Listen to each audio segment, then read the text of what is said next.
Stand well away from the edge of platform 2. The approaching train is not scheduled to stop at this station.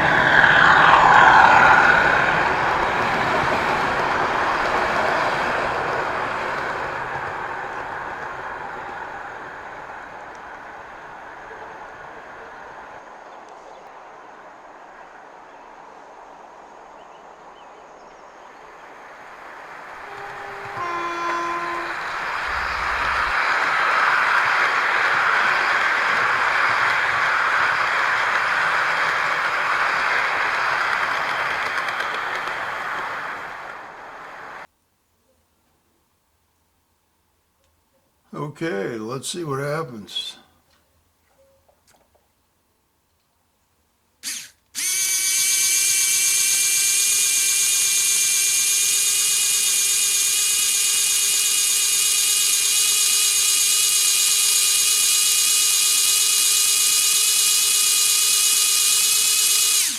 That should be sufficient. This has been a story of success and failure. Sometimes success and sometimes failure.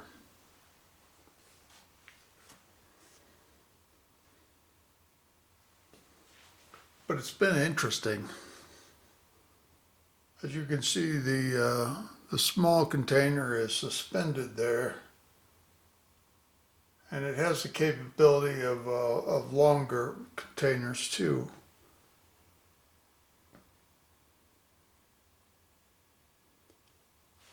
But this is the first chance I've had to actually suspend a container in the crane. And I realize now that the crane needs to be wider, higher,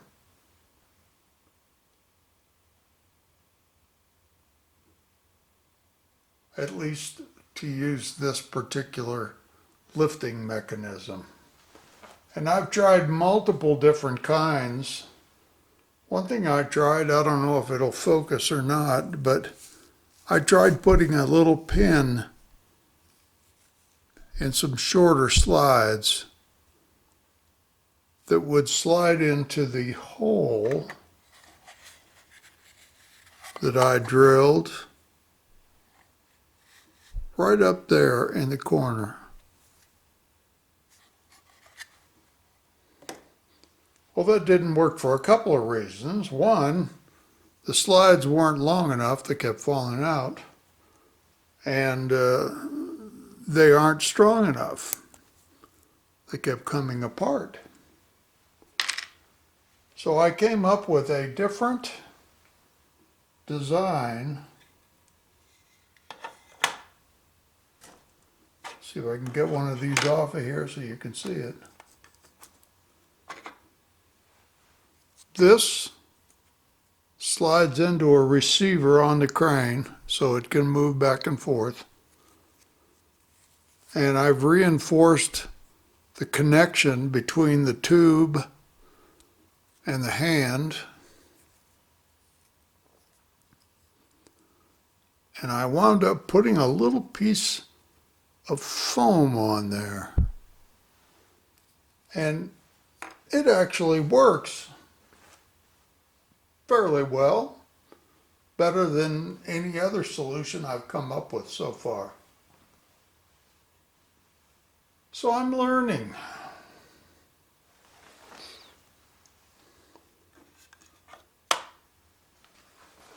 It's been quite the road that I've traveled.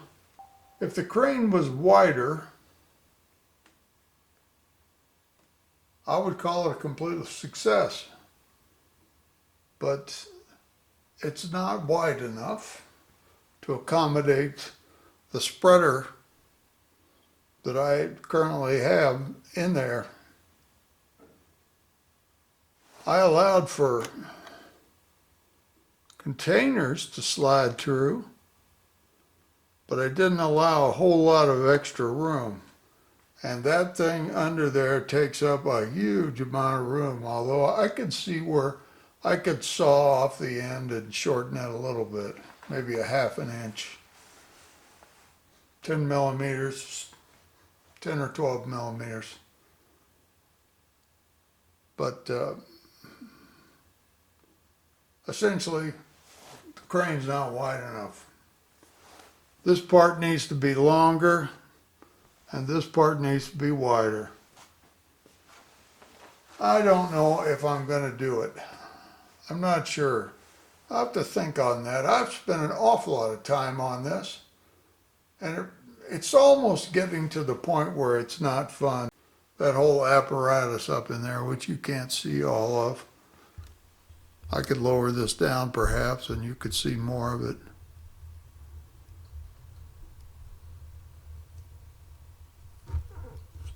And I'll move you up a little bit.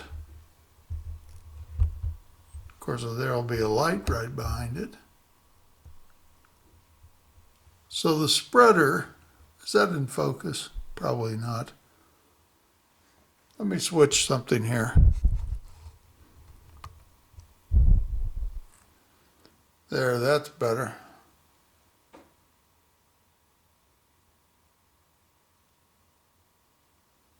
The spreader is this piece here.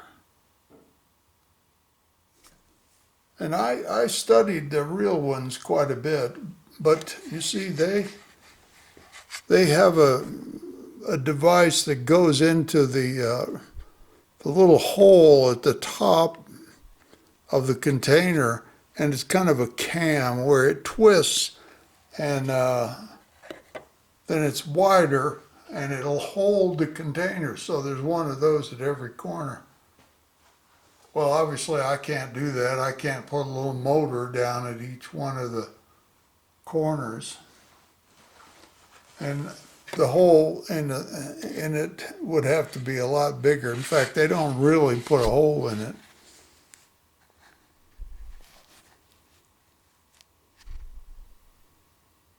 They just put a dimple. Whereas the real one, I mean, it has a little box up there with holes on all sides. You can use it to tie it down. You can use them to lift it up. You can, you know, do all kinds of things with it.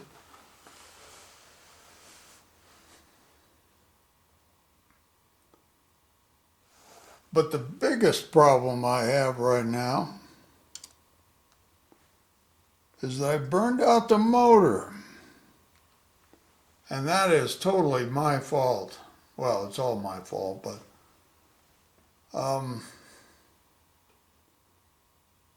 bought the motor. I was searching for a 12-volt motor. And I found this little motor that they showed me. And I could swear it said 12 volt. Well, it didn't. It said 3 to 6. Anyway, I bought it, and in my mind was 12 volts. So what I did was I wound up burning out the motor on 12 volts. Well, I could supply it with 3. That's not a big problem.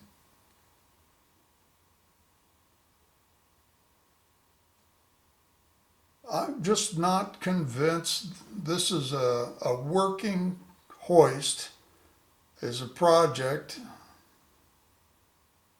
worthy or reasonable to try to build on a double O scale layout.